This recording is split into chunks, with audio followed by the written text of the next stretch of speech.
When you think of great military powers, what do you think of? The United States? China? Maybe even Russia? I could tell you one thing. You probably didn't think of Cambodia.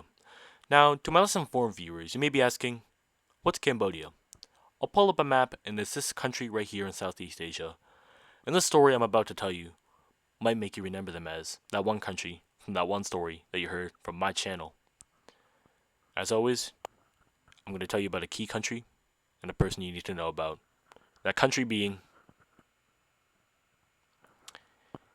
and a person you could say, general law and all, kind of.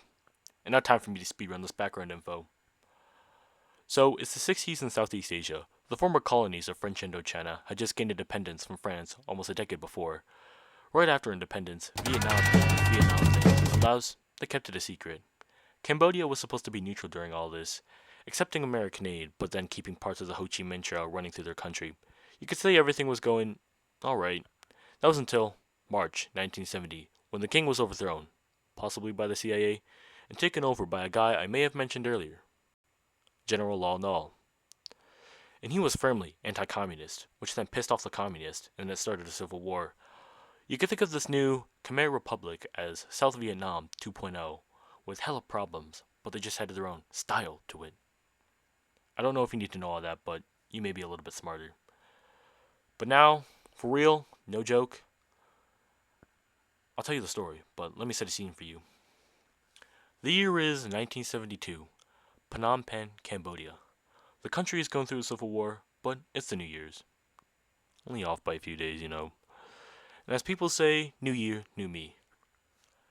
Ryu, Ryo, Ryu, a mythical frog creature from Cambodian mythology, was said to eat the moon. Coincidentally around the same time as the lunar eclipse, but who am I to judge? People are making noises and stuff to ward off Ryu. And what started off as a peaceful night, then turned into the south side of Chicago. The army started firing at the sky, maybe to hit the frog, or the sound of the gunshots, or maybe both. But, as Sir Isaac Newton once said, what comes up must come down. And let's just say people were hit, as bullets easily pierced the houses. Like the roof of the houses. Because they were paper thin. And in total, 50 people were wounded during all this. And from what I'm able to find, it seems like no one was punished for this.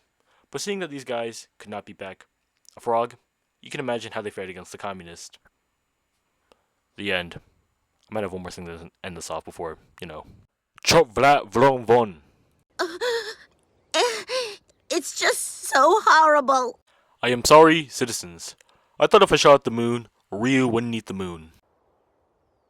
I was kinda right.